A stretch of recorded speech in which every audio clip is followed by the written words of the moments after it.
This is the 7th lecture in our series on effective writing. In this one, we're going to discuss choosing just the right words, going beyond your ordinary daily working vocabulary to find just those words and phrases that will make your writing as effective as possible. But before we do, of course, we always review the 6 ABCs of effective writing. They are audience and purpose, blueprinting, construction, dissent, editing, and field testing. Audience and purpose. Decide whom you're addressing and why. That is always your overriding concern. That will be your concern even in choosing just the right words. If you were to choose wonderful, wonderful words from another language and your audience couldn't read that language, the words would not be effective at all for that audience. Always focus on your audience and purpose. And as you proceed with development of your document, always be willing to revise that explicit statement of audience and purpose. Blueprints give us a dynamic graphic representation of the materials we intend to use and their arrangement. As we try to create a blueprint, we must shuttle back and forth between our ideal document and our understanding of what is practical. We might want to use very technical vocabulary in discussing a product development possibility. But if we know that our audience is the marketing group, we may feel they don't have the capacity to understand that easily, while if our audience is the research and development group, we may feel that they do. Even choosing the right words is dependent upon that sense of audience and purpose. We have a sense of the ideal and the practical. When we construct the blueprint, we have to go back and forth between the ideal and the practical. It may be that you want to open the door in your blueprint to say to people, take a look at this wonderful new product that we have the chance to develop. But if you're speaking to the marketing people, that opening of the door might depend upon a key term that has to do with mass appeal. If you're speaking to the R&D department, research and development, the key term you use in opening that door may have something to do with state-of-the-art developments or something like that. So when we go beyond the ordinary language to choosing just the right words, we're still going to want to look back to the blueprint and see if that blueprint has chosen the right adjustment between the ideal and the possible. When we make a blueprint, we're involved in a dialectic process. That process has to extend through all 3 elements of the blueprint: opening the door, being in the room, and closing the door. When you open the door, you label the door. Here is a discussion of a possible new product. Or you reveal a central reality. Talk about the new lawnmower mowing the lawn in 1 minute. Or suggest 7/8 of what would be in the room. Talk, for example, about the wonderful possibilities of redesign that will lead to a product that will not need maintenance ever in its design lifetime. And then, of course, the 8/8, that hooker that you get in the conclusion where you close the door, may be suddenly to say, and with a product that needs no repairs, we can change our distribution system so that we do not have to work through lawnmower repair people. We can sell this lawnmower in any kind of retail outlet, and that will multiply our possible sales opportunities. So we have to open the door, survey what's inside the room, and then close the door to get our point across as effectively as possible. Being in the room, of course, as we've said, can be done with 3 different concerns in mind. First, and indispensable, is surveying the room's contents according to some logical principle: proximity or distance. How wonderful something makes one feel, or how bad. How much money can be made, or how little money can be made. How soon or late something happens, or how late or soon. Chronology, proximity, importance, size, color. You can even move across the room. Let's see things that begin at the ceiling, things at eye level, and things on the floor. Geographic principles of arrangement are possible. This works whether the discussion is of something scientific, something literary, even a love note. Let me tell you about your hair. Let me tell you about your lips. Let me tell you about your cute little dimpled knees. When we have that principle clearly in mind, we may find that we can go for something even more sophisticated. If we understand the grounds for dissent, if we understand why someone might disagree with our position, might resist our plea, might not want to adopt our attitude, we can take that principle and say, here are the reasons that you would dissent, and we can meet those one by one. This is called constructing a straw man. This is meeting the straw man. Do that respectfully. Give the straw man his due. Address those issues explicitly. An even more sophisticated approach would be to have the straw man and meet those objections point by point.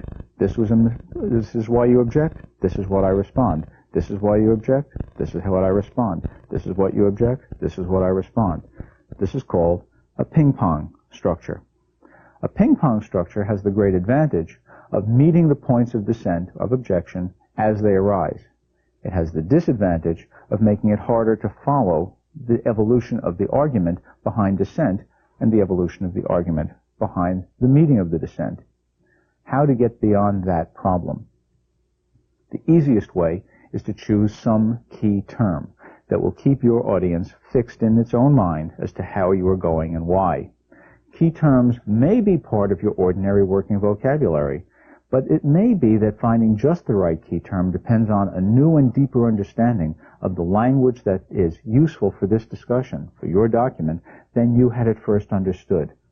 When we go to choose just the right words, we're not only going to discover words that may prettify our document, we may suddenly stumble upon a word that really coalesces that argument, that crystallizes it in a new way. At that point, choosing just the right words is no longer a matter of decoration. It's a suggestion of the necessity to go back and dialectically reimagine the entire process of creating the document. If the document is important enough, and if you have the time, you should always be open to doing that. Once you have the blueprint, for being in the room, you need to close the door. To do that, you leave a parting image or a call for action. That action should be as specific as possible, aimed at your audience. Having created the document according to the blueprint, constructed it line by line, piece of blueprint turned into text, we then go and review it, revise it, review it with the eyes of the potentially dissenting reader. Not the reader who is bound to reject it, not the reader who already absolutely accepts it, but the reader who is willing to consider it. So we have audience and purpose, blueprinting, construction, dissent, and then we move on to editing it. Having that revised draft, make sure everything is right. The words are spelled correctly, the mechanics are correct, the nuances of each word have been considered. Having done that, we can take the document and field test it. It can be something so simple as to put it aside for a day, come back and try to have in our own minds the attitude of the intended audience. Or it can be something as complicated as setting up a genuine field test. For instance, blanketing an entire city with an advertising campaign, and anywhere in between. The most common thing to do is explain explicitly to a colleague what you're trying to do with whom by creating this document, and prepare precise questions that you want your colleague to respond to in reading this document. Give the questions either before or after the document, depending upon whether or not you want them in the colleague's mind as he or she reads. Having gone through this process, audience and purpose, blueprinting, construction, dissent, editing, field testing, that last revision should have produced a document which is very effective for a very well understood audience, and you should feel quite comfortable with it.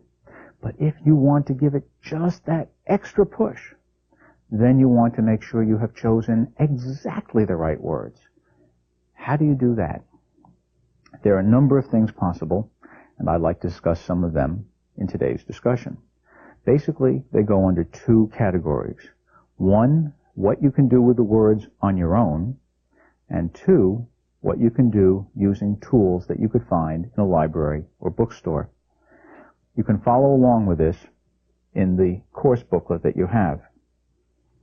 The most important concept in choosing the right words, the most important concepts, are to write for economy, memorability, and connotation. Economy, memorability, and connotation.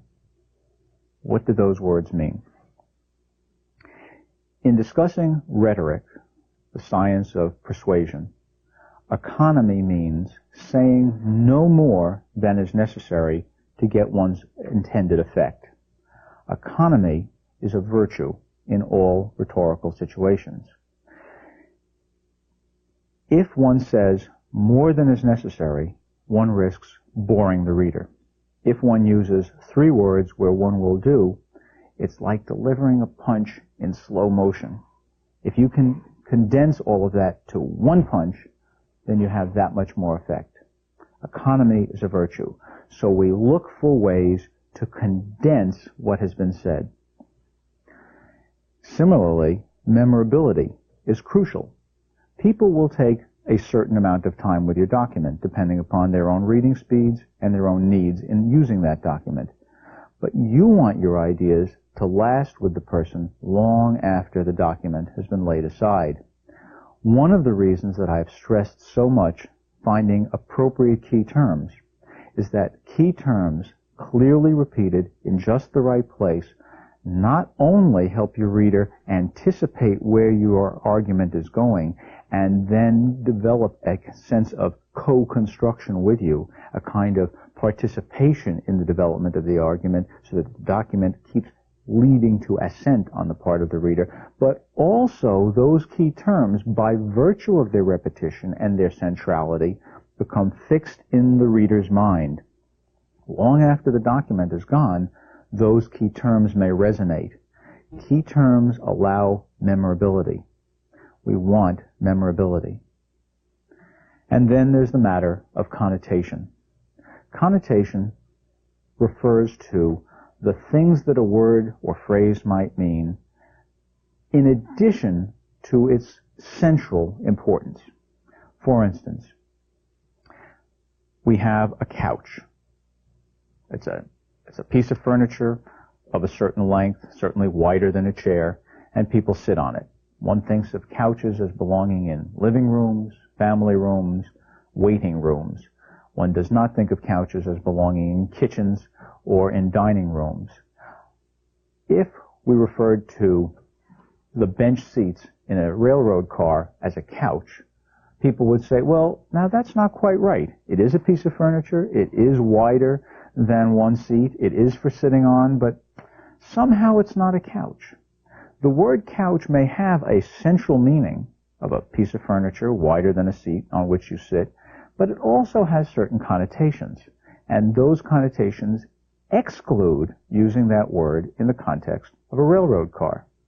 On the other hand, a Chesterfield is also a couch, but the word Chesterfield has the additional connotation of being somehow highbrow. We might expect a Chesterfield to be in a drawing room or a salon, while a couch we might find in a living room or a family room.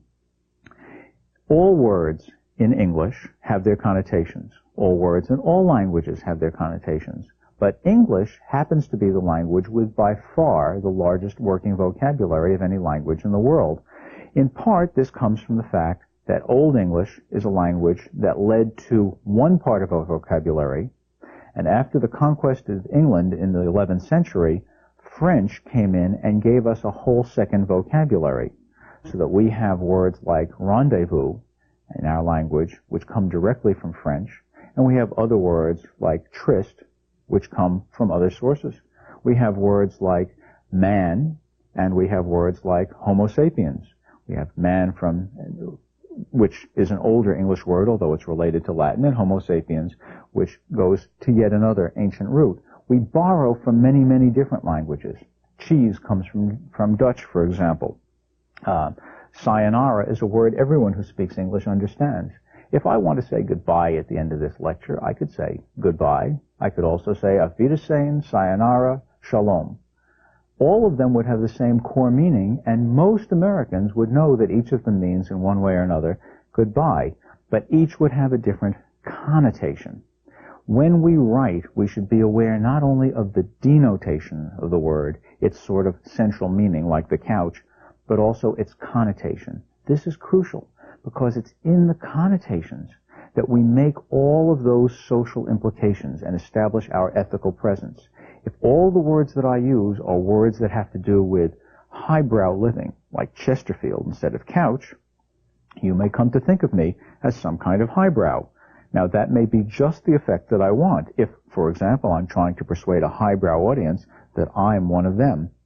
But if, in fact, I'm looking for a wider audience that includes people whose brows are perhaps just a little bit lower, perhaps I should pitch my language in such a way that the connotations are also just a little bit lower. So, the key concepts in trying to choose just the right words are economy, memorability, and connotation. Now, how do we do that? How do we capitalize on understanding the importance of the principles of economy, memorability, and connotation? First, we should condense multiple words for economy. That is, if you have a lot of words saying something and you could say it with fewer, this will make your language more forceful and vivid. It will make your language less boring. For example, the very big husky man, a perfectly nice phrase, could become the giant. A giant is a very big husky man. What we've done is taken those adjectives and condensed them to make a whole new noun. We didn't just change very big husky to very large husky. Finding just the right word isn't a matter of striking out one word and substituting another. It's often a matter of condensing words into a whole new word. The very big husky man becomes the giant. In the same way, she aggressively and truculently questioned his authority. That's a fairly powerful phrase. Clearly the writer has thought about the different aspects of the confrontation. Aggressively, truculently, questioned his authority. But she aggressively and truculently questioned his authority could become she challenged his authority, where all of those words are condensed into something much shorter. Adverbs, like adjectives, can be condensed into a new verb. Adjectives into a new noun, adverbs into a new verb. Are there exceptions to this idea of seeking the most economy possible? Yes. You want to allow extra words when it's necessary for those words to help control the rhythm of the reader's response to what you say. In Robert Burns' famous line, "My love is like a red, red rose," we would lose much if we just said, "My love is like a red rose." Obviously, we are willing to have that second word red if that will give us the rhythm that will help convey the meaning. What this means is, in choosing just the right words, not only should you pay attention to the words as their meanings are concerned, as their connotations are concerned, but also to their sound. Read your work out loud. See if it's better, longer or shorter. Adjust the rhythm. In addition to going for economy, we want to go for memorability. There are hosts of ways to go for memorability in language. Thousands of books have been written on the subject. Normally, they come under the heading of rhetoric or style. Clearly, it would be impossible for us to discuss all of those things in a single lecture, and it would be impossible to learn them all just hearing them discussed. I would rather concentrate then on two of the most important ways to go for increased memorability. Use metaphors or use similes. What are these? A metaphor is a statement of something which doesn't say the thing directly. For instance, instead of saying the very big husky man, I could say the Titan. Now, the Titans are mythological characters. They were huge, they were strong. If I call someone a Titan, that is what's called a propositional statement, if in fact the person I'm addressing is really a Titan. But if I'm addressing anyone alive on the earth today, if I'm discussing anyone alive on the earth today, where there are no Titans alive any longer, when I say that such and such a person was a Titan, I am making a metaphor. I'm using one word so that its implications will stand for what I mean about the other unstated word. A simile is a metaphor in overall idea, but introduced with a phrase like or as. He was like a Titan is a simile. From a conceptual viewpoint, metaphors and similes are the same for us. Picking the right kind of word to use, the right exact word in the exact case, is what will allow for memorability. Let's go back to our woman. She aggressively and truculently questioned his authority. Could become, she disparaged his uniform. Now, what has gone on in that change? To disparage is not exactly aggressively and truculently, and uniform is not exactly authority. But metaphorically, what we've done is taken one item, the uniform, say, for example, of a policeman, and we've used that uniform to show the nature of the interaction of the two people, she and he.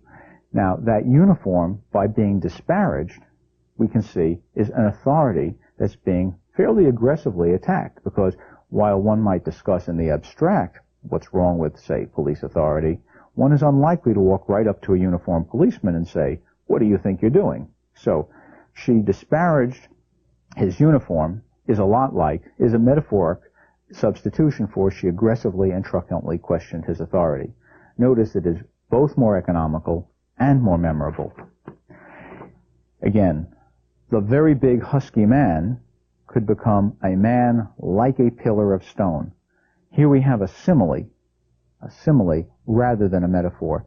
A very big husky man becomes a man like a pillar of stone. What could that mean? Well, it could mean he was implacable, a pillar of stone.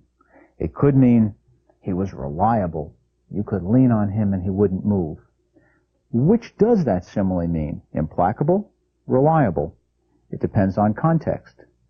There's no way for us to decide in advance that any given simile is good for your paper, for your document, for your argument. You need to decide it understanding what that simile is intended to do at that point in your writing. Put another way, you always need to keep your focus on audience and purpose. She aggressively and truculently questioned his authority. Let's change this now not with a metaphor, but with a simile. She treated him as if she were an Amazon upbraiding a persistent pygmy. Now, this particular substitution is clearly longer than the original, but one hopes in spending the extra words one might have come up with something more memorable. An Amazon is a warrior woman. A pygmy is a very short person. So she treated him as if she were an Amazon upbraiding a persistent pygmy suggests that the pygmy is like a child to this woman. The woman is able to scold. We've taken a situation and made it, I hope, quite vivid by using similes drawn from mythology. Is there an exception to this notion of rephrasing for memorability by using metaphors and similes? Yes.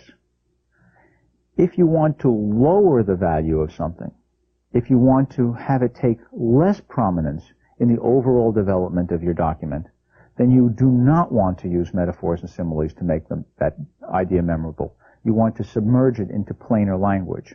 So, for example, let's say that I were going to a reunion from my college class, and my wife, who also happened to be in that college class, couldn't attend. I might turn to the assembled classmates and say, "My wife, another graduate of that wonderful institution high above Lake Cayuga's crystalline waters, Cornell University, sends her regards." Now, what does that sound like? It sounds like a testimonial for Cornell University.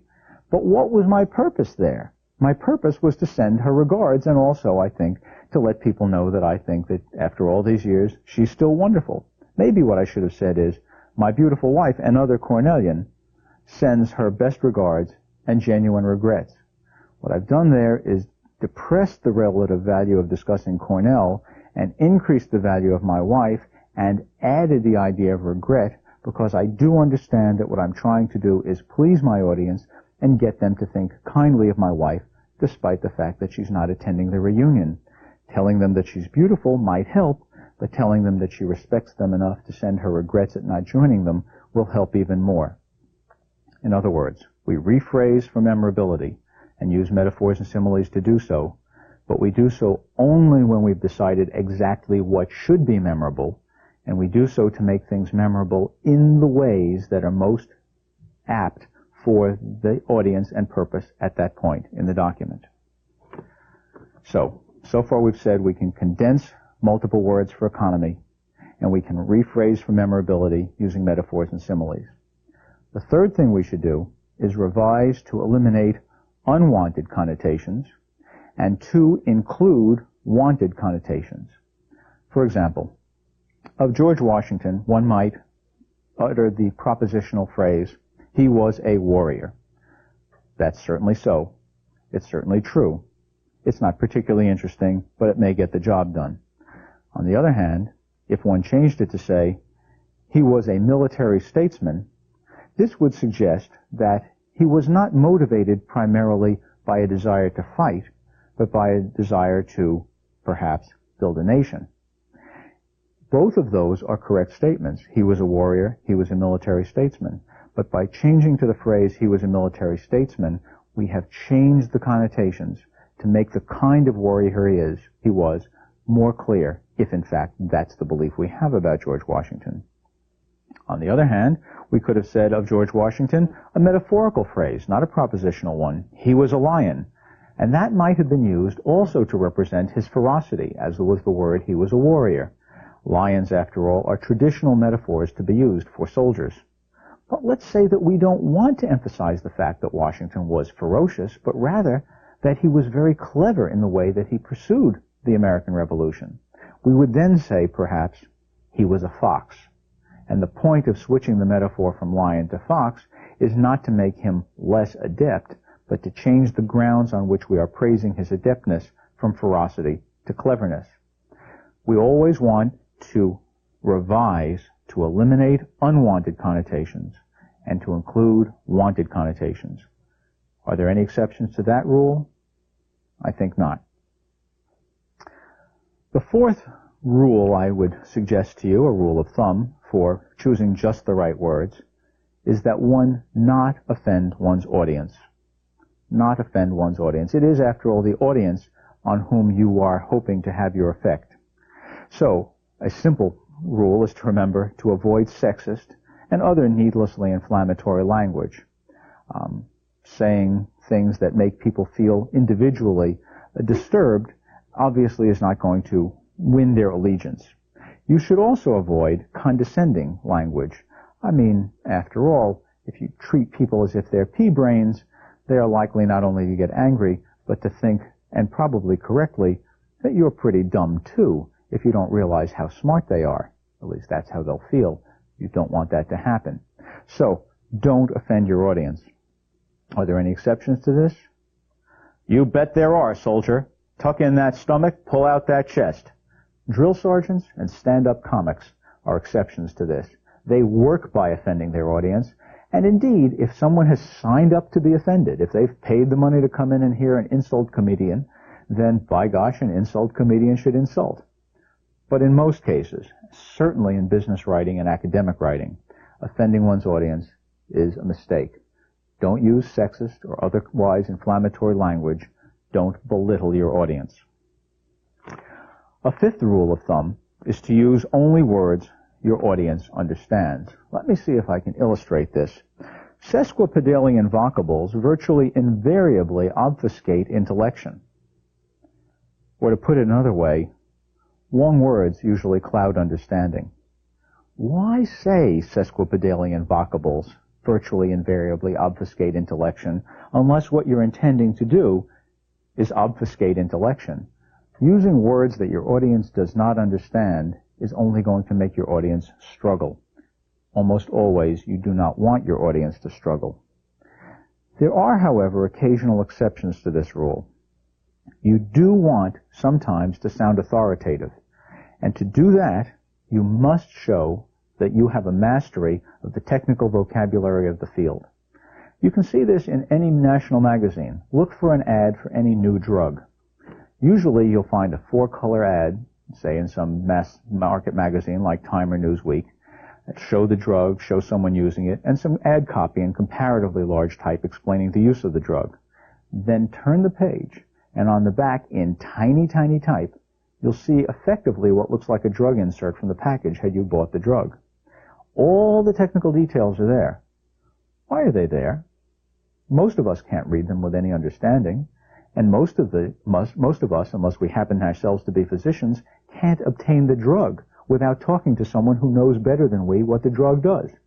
Why does the company put all that little detail on the back of that page when they know we can't use it and that we're going to get a copy of it if someone prescribes the drug for us anyway?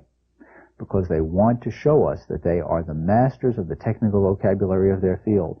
By golly, this is a great new drug, and this is what the insert looks like. It's kind of magical mumbo-jumbo. In other words, use technical vocabulary to appear authoritative. A second time, when you might want to accept the rule, make an exception to the rule of using words of avoiding words your audience does not understand, is when you're in some kind of a teacher-student relationship. I don't mean only when one is a teacher and one is talking to someone who is a student, but even if one is in a teacher-student relationship, say with friends. It may well be that in order to have your friend trust you well enough to do the teaching, you need to demonstrate your mastery of the arcana of the field. It may be that in order to understand the field well, one needs to communicate the special vocabulary of the field. That means one has to use that language and take the time to explain it. So there are two possible exceptions to the rule of not using words, your vocabulary your audience doesn't understand. When you're trying to appear authoritative and when you're in some kind of a teacher-student relationship. But generally speaking, these 5 rules, I think, are all quite reliable. Condense multiple words for economy. Rephrase for memorability by using metaphors and similes. Revise your document to eliminate unwanted connotations and to include wanted connotations. Don't offend your audience, and use only words your audience understands. Having said all that, how do you find such words if you're not fortunate enough to have them just rattling around between your ears, ready to go? Well, there are tools, and in your course booklet, you'll find a page giving you tools for finding the right word. I've divided these tools into 3 groups: thesauri, quotation finders, and speakers' resource books. Let me describe what each of them is like, and then give examples of how they might be used. Thesauri is the plural of thesaurus. Thesaurus is a word that simply means treasure house. It's a gathering together of all of the possible words that one might have. Thesauri are set up in different arrangements physically, but somehow, by one arrangement or another, one should be able to look for a word, the word one knows, and find related words, related because they are sort of the same word, or maybe they're direct opposite. The particular thesaurus that I most enjoy these days happens to be the Roget's 21st Century Thesaurus. It's called the Thesaurus in Dictionary form. Roget's original thesaurus was divided according to themes, so you could look up time and see all the words that had to do with time, or pain and see all the words that had to do with pain. But if you had a word like anguish in your mind and were looking for other words like it and didn't realize that it could be in the group called pain, you might not find it. Hence people developed thesauri in dictionary form, where you could look up the word anguish and it would give you the direction to go to the article on pain. Roget's 21st Century Thesaurus actually combines these 2 approaches. You can look up any word, and you will find in the article other words that are related to it, and then at the end of that set of entries, you'll find the reference to other articles that have a broader scope thematically, and in the back part of the book, you'll find those thematic articles. So by looking through the dictionary part and cross-referencing to the back part, going from the back part to other words in the front part, you can get a whole gamut of words that may work for what you're interested in. Now, in order to do this, you have to know what the words you found mean. The thesaurus does not list their meanings. Make sure you don't use a thesaurus alone. If you're in any doubt about what the word means, look it up in your dictionary. The dictionary is always your first and most indispensable tool in writing. Now, in the examples that I have gathered here for how I might have found some of the right words, I have taken it that I am myself a writer. I'm an executive in a temp agency. That is, I'm a supplier of what's called contingency labor. And just not having any particular document in mind, I just sort of wondered what I might find under temporary in the thesaurus. And I looked it up. What did I find? I found fugacious. Well, fugacious means something that's in the process of fleeing all the time. It's a very unusual word. Most people probably don't know what it means. It's probably wrong anyway from my connotation, from my uses, because I don't want my readers, that is, my possible clients, to think that when I send them temporary workers, those workers are going to run away. So this word turned out to be wrong. Another word under temporary was perishable. Well, that's fine for food, but it certainly, you wouldn't want to have your workers dying on the spot. So perishable is obviously not a good word to use. If you are in doubt about it, consult the dictionary. Stopgap is another word for temporary, but again, that's probably not what I want to say, although I might sometimes. I don't want my client to think, you only come to us when you can't do better. I want them to think, come to us to do better all the time. So stopgap is probably not right, but substitute was another word under temporary. Come to think of it, we all know that. Substitute teachers are called temporary teachers. That was the word that's probably fine. In fact, at the end of that article, it said that the overall thematic article was permanency. And if you looked in the back, you would find standing. And if you look from standing back to the front of the book, you would find the word repeated. And that, too, might sometimes be the right word. A repeated worker. A worker who comes back again and again, but isn't there all the time. By thinking through the possible synonyms, nuances of different words that could be used for temporary, I get a richer understanding of what it is that I might be able to communicate to my clients. Use a thesaurus. Also use quotation finders. For those of you who have not seen one, you really must. These are delightful things. To be or not to be. Who did say that and exactly where? You can find that in a quotation finder. A quotation finder is a big, fat book, and they are organized in a number of different ways. The most famous is Bartlett's Familiar Quotations. Bartlett's Quotations has the quotations of thousands of famous people, and they're listed. The people occur in the book in the chronological order in which they lived. Quotations are gathered under the person. In the beginning of the book, there's an alphabetical table of contents listing people from whom quotations are drawn so that you can see where to go in the book to find that person. But the real heart of it is the index at the back. Every important word from every quotation is listed in the index. And then under the word, say, love, you might find 100 other sub-listings. Love's labor's lost. Better to have loved, and so on. And then when you find the phrase that looks interesting to you, it will tell you what page and what quotation number to go on back in the dictionary, in the quotation finder itself, and there you'll find some nifty quotations. Quotations are really handy because you can pepper your speech with them. You can pepper your document with them. It makes it look like you know the subject. It makes you look literate. It makes it look like you took the time to care what other people have said about this subject. It builds your ethical argument. Here are some quotations that I found, again, as this hypothetical executive of a temporary agency. As I said, this is called contingency labor. And I found in Bartlett's Quotations, "Oh, to be self-balanced for contingencies, to confront night, storms, hunger, ridicule, accidents, rebuffs, as the trees and animals do." Well, that's from Walt Whitman. Walt Whitman is a pretty powerful name to include in a document in America. But that quote is pretty far off the mark, I think. I don't think I want to have my client think that I'm worrying about helping him meet ridicule or rebuffs. And I certainly don't want to suggest that he do it in the kind of mindless way that trees and animals do. On the other hand, there's no rule that says I have to use the whole quote that I find in the quotation finder. I can just say, "Oh, to be self-balanced for contingencies, ... Walt Whitman, please let us help you maintain that balance that will help your business prosper." Another quotation I found in Bartlett's for the same use, "They are ill discoverers that think there is no land when they can see nothing but sea." Now, I found this under discoverers when I was looking through the index for the word discovery, because I was trying to think, how can I get these people to discover that we have a service that they can use?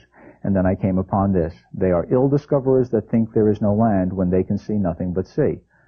Maybe I would want to use this to help people think of us as offering a service that they've never used before, but perhaps worthy. On the other hand, perhaps not. I don't want to call a potential client an ill discoverer.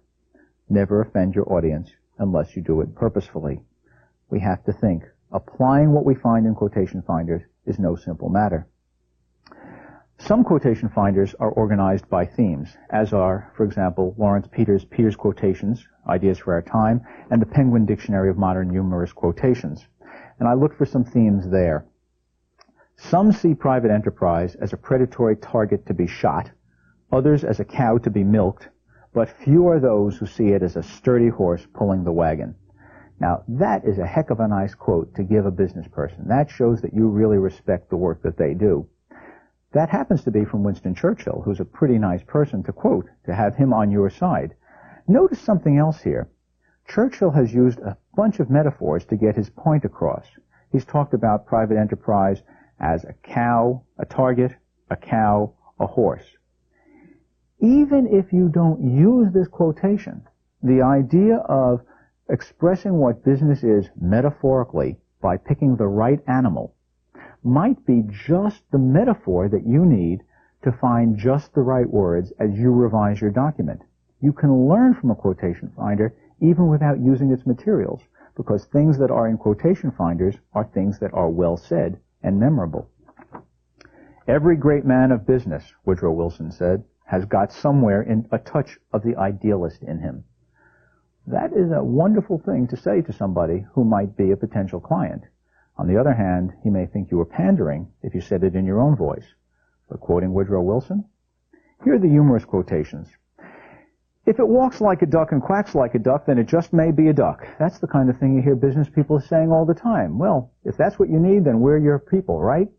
Well, you learn other things from quotation finders. It turns out that Walter Reuther said that, a labor leader, not always best beloved by business people, and he said it in saying how one could tell a communist. Maybe that's not exactly the quote you want to use anymore. Now, speaking of the trouble we're all having writing, Red Smith said, there's nothing to writing. All you do is sit down at a typewriter and open a vein. I sympathize with what you're trying to do, being the most effective writer possible. I have to open my veins too. But when you do, the blood may flow effectively. There are also speakers' resource books, all kinds of things. There's usually a whole section of reference books in a good bookstore. An example of two that I like are Andrew Shapiro's We're Number One, Where America Stands and Falls in the New World Order, and Gerald Lieberman's 3,500 Good Jokes for Speakers. Here's a fact you might use if you're trying to sell contingency labor from Shapiro. The United States has the most managers per employee, yet during the last decade our industrial output has grown the least of all the 19 major industrial nations. Or if you don't use the quote, you can use the statistics that back it up, that show that the U.S. has a 12.1 ratio of employees to managers, Japan only 3.7, and Finland, with the highest rate of productivity in labor in the last decade, has only 3. How do you manage to use fewer managers? Hire temporary labor. Let us be your managers. These are good facts to find. Lieberman says, you don't know what you can't do till you try. In other words, you don't know that you can't do without your managers until you hire us. Speakers' tools, reference tools, are wonderful. Use them. What kind of exercise can we do here? Take either a document you've already created for this course or a document you've created for some other reason and write explicit statements of its audience and purpose. Blueprint the document as it stands. Now write explicit statements for a new audience and purpose and revise for that new audience and purpose at least the opening and closing and at least one paragraph from the body. But do it by getting exactly the right words you find in consultation with the kinds of sources that are mentioned today. Pay particular attention to finding powerful key terms to use throughout this revision. You're taking an existing document, moving it to a slightly different audience, and recasting your language to find just the right words. Then take the original document, the old and new statements of audience and purpose, the blueprint, and the revised section. Give them to a friend to look over. Or if you're doing this as part of a course, send them to your instructor and get some feedback. You can choose just the right words, and in doing so, you'll be able to produce the most effective writing possible.